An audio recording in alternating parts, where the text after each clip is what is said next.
Welcome back to Don's Life. Welcome to the channel. Thanks for joining today. In the previous episode, watch that first, link up above, I installed some airbags on my 2021 GMC Sierra AT4. Same install that you would do for a Trail Boss, for all you Trail Boss owners out there.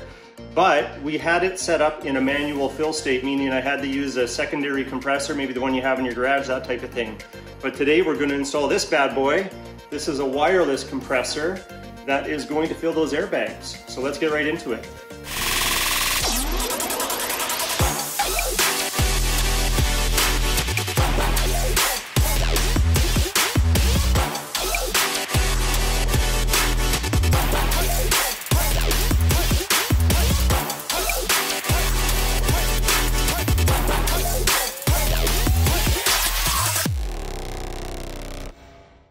Okay, so if you look at the instruction manual, they recommend there's this ideal zone to put the compressor, which is somewhere in this range here, but they show mounting it to the frame rail. But multiple times they talk about the importance of not exposing this to excessive moisture or getting it wet. I don't know about you, but I drive my truck in the rain. I hit puddles, actually purposely hit puddles sometimes. You know what I'm talking about. So anyway, I thought of a better way to install this, at least that's what I'm thinking. So let me show you. If you come to the front of the truck, pop the hood here. You would think there'd be a lot of space in here, but there isn't. Now in previous generation full-size Chevy and GM pickups, they have an auxiliary battery tray, I think over on this side, at least that's how I recall it. But we don't have that in this case. There's actually not a lot of room in here, but there's this cavity right here. So I've done some mock-ups and test fittings. I'll show you exactly what I did, but we're gonna mount this up here where it should stay cool, should stay dry, and should last for a long time because it's not gonna get wet. At least that's the plan. So let me show you how I did the mock-up. So before you do any mounting, they actually give you this handy template in the instruction manual. And if you look, it actually fits on there perfectly, so we know it's the right scale. So what I did is I photocopied this, and that was able to give me a template. And to make it a little more rigid, I just made a cardboard template, figured out where I wanted my holes, and then took the cardboard, brought it back over to the truck. And then I took the cardboard and tried to find out where this would fit in there and give me the clearance that I needed. So I marked that off, used a Sharpie marker, and made a spot where I was gonna drill my holes. So once I had my holes marked, I had to use a contraption like this to drill through the steel. See the bore bit right here? And it steps up to different thicknesses, so I just put some tape around there to make sure I stopped where I needed to for the bolt size that I chose. And then I reached just down through here, and I slowly but surely drilled my holes. Had a lot of slippage on this side because it was a real pain in the butt to get to, but I was eventually able to get those holes. So far so good, right? Now it was time to test fit. So they recommend the airlift logo has to face up, or this harness plug has to face up. So these are the two orientations you can mount this. So try to fit it in here, not gonna happen, but actually it will. You can undo these three bolts right here. So I did that next.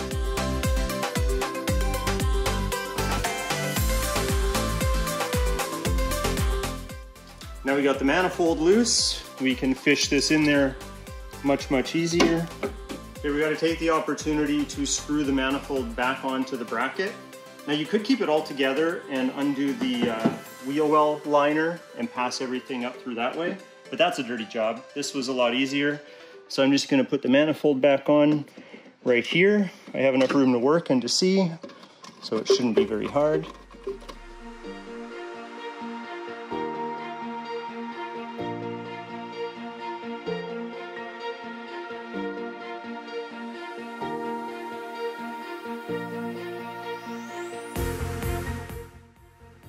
All right, that was a little bit of a chore, but it's in there, nice and solid. We just want to grab our compressor wires and have them ready to go. The compressor is going to ground to somewhere on the body or the frame. And then this lead is going to go to the manifold. There's a wiring harness for that, so I'm going to grab that, get my wires sorted out, hook it all up to the battery, and we'll be close to done.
All right, we got all the electrical done. As you can see here, fairly neat and tidy.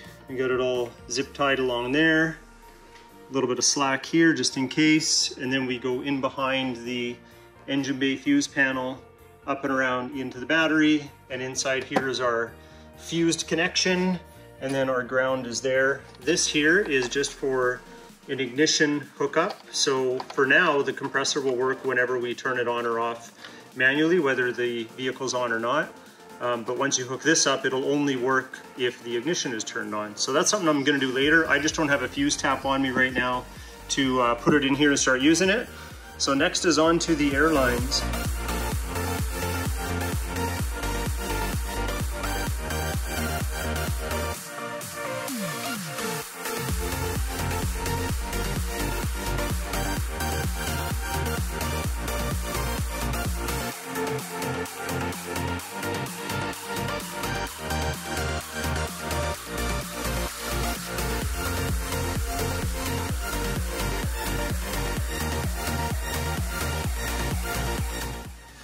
Well, aren't these convenient? Look, I can just put the hose right there. And this goes all the way along the frame rail, right to the back where I need it. So I'm just gonna finish clipping the hose into all these clips that GM decided to put there for me. And then we'll tee into the airbags.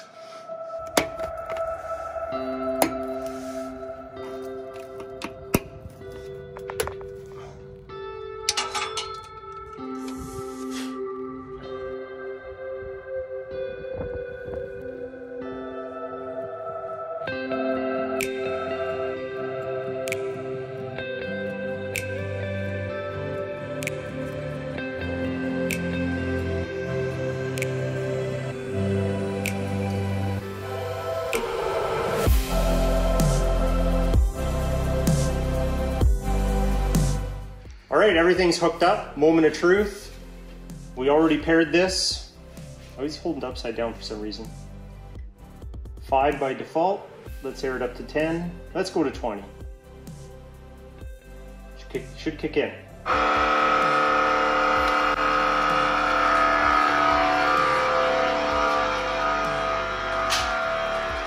Yeah, they're filling up. You can see it getting away from my finger here.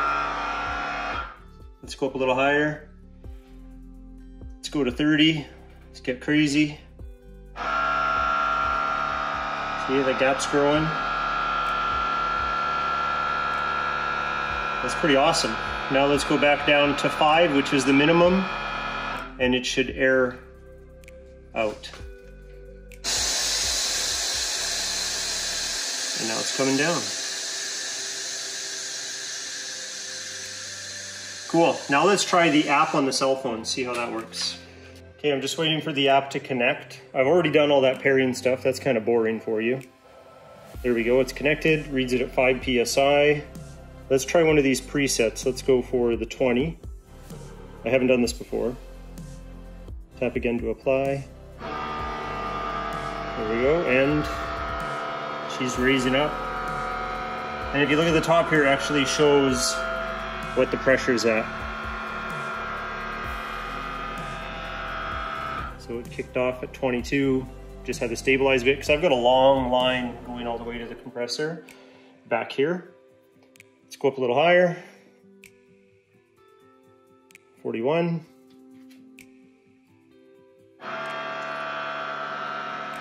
The bags just keep filling. You can see the pressure there. Let's air it down to 5 pounds, which is the minimum again.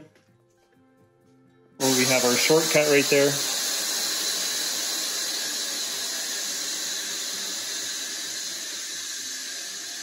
Oh, the wife is inspecting its placement. Is it okay there? Okay, let's hear how loud it is with the hood closed.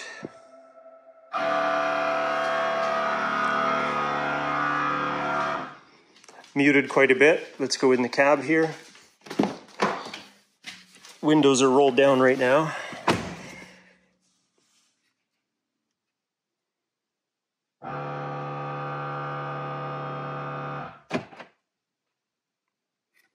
And airing back down.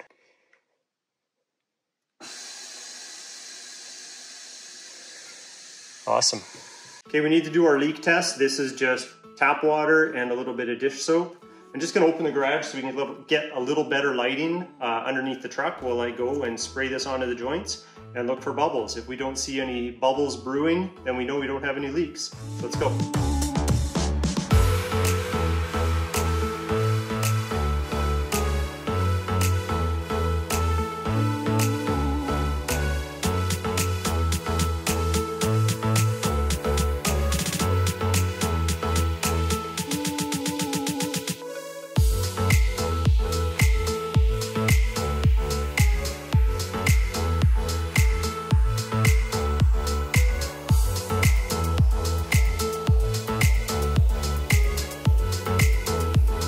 I almost forgot to hook up the air inlet, which is a little bit of a filter. So there's the hose there that goes to that nipple. And this is just crazy, but it comes up here, ties into this. That's not the crazy part, but there was a factory hole in the steel right here. I don't know if you can see that, but it actually mounted. So it looks like it belongs there. So there we go. I haven't hooked up the Schrader valve yet. I'm gonna do that separately. I don't think that's too exciting, at least to film. But maybe I'll give you an update down the road and make sure that that all went okay. But if you like today's video, if you like this install, hit that like button. If you're not a subscriber, please consider subscribing, and we'll talk to you next time. Here's a noise test from inside the cab with the vehicle running. Windows are up. So let's turn it up to 28. You can definitely hear it up in the front corner there.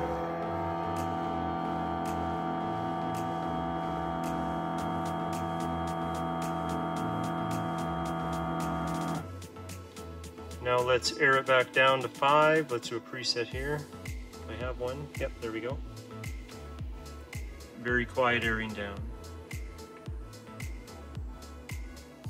Perfect. And we'll just place this up here.